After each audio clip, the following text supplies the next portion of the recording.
Hey folks, for today's video, I wanted to talk about the difference between high input pasture or high input confinement, shed kidding or lambing, and I'm going to be using lambing or kidding interchangeably today, and low input pasture based lambing or kidding.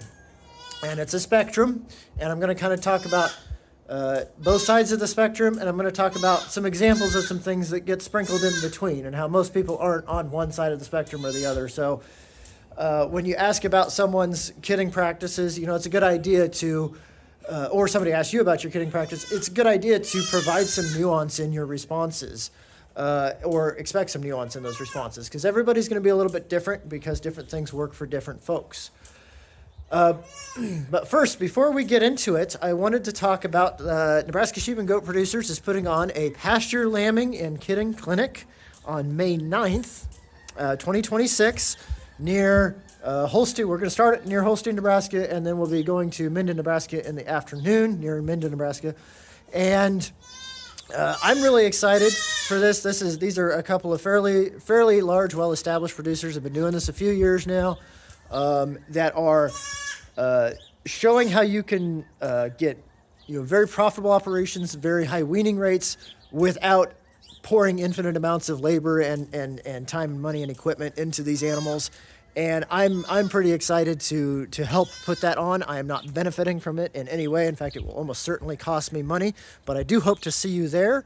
You can pre-register on the website, and you will save money. You also save money if you're a Nebraska Sheep and Goat Producers member. Quite a bit of money, actually. Like I said, I hope to see you there. So let's talk about, and I've done both of these. I grew up doing both of these. The pasture lambing side of things. So when I was growing up, we had the commercial ewe flock, and they were predominantly pasture lamb. Now, these were composite 4 easy care sheep. We're not doing this with Suffolks or something like that. And these were very early composite 4 easy care sheep. Those are Romanoff crosses with different mixes of hair sheep on the other side. Debatable on which one's actually the proper mix, but I'm sure someone in the comments will tell me what the proper mix on the other side is. What lambing looked like for this group was these animals, they'd be 400 to 600, somewhere in that range. Ewes would get moved onto a designated pasture in early May.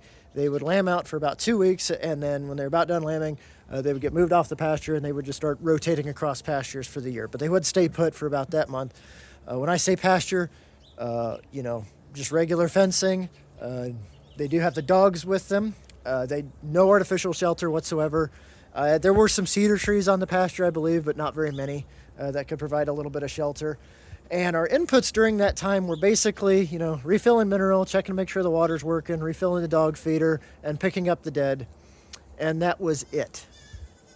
We did not tag, we did not record, we did not band, we did not give any shots at birth.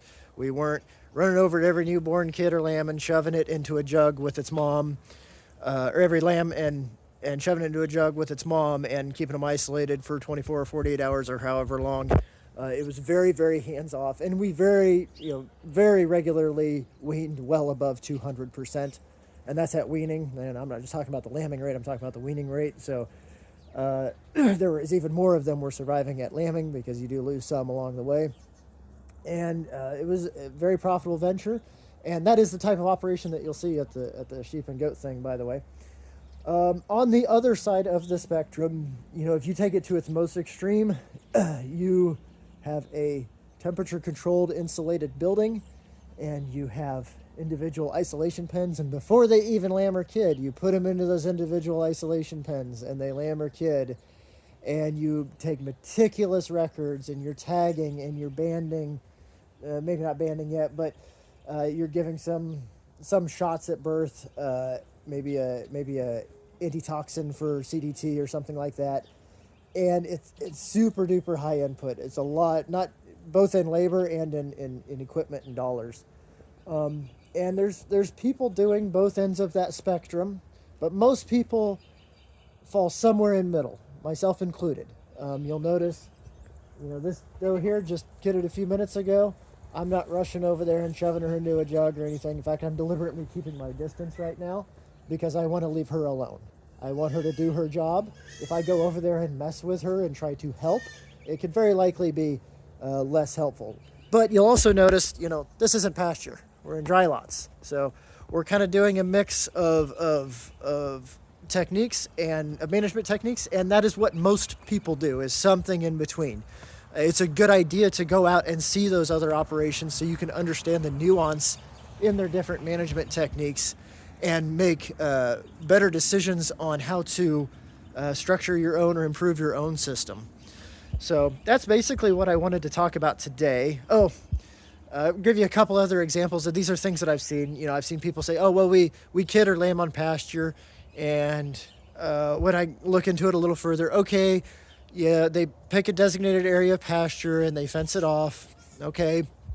And then they put out hay, self-fed hay. And the animals are, almost all of their nutrition is coming from that hay. Okay. Okay, technically they're on pasture, I guess. You can still call it pasture lambing if that's what we need to do. But then, okay, they're also bringing out some portable shelters, maybe like these, and staking them down out there. Okay, at what point does this not really become pasture lambing or kidding anymore? And I'm not trying to make a no true Scotsman argument. I'm just giving you an example of how you can have a mix or match of these different processes. And you need to do research and see how different people are doing different things and try different things to see what will work for you. And don't forget about the lambing or kidding clinic. Get signed up online. Hope to see some of you folks there.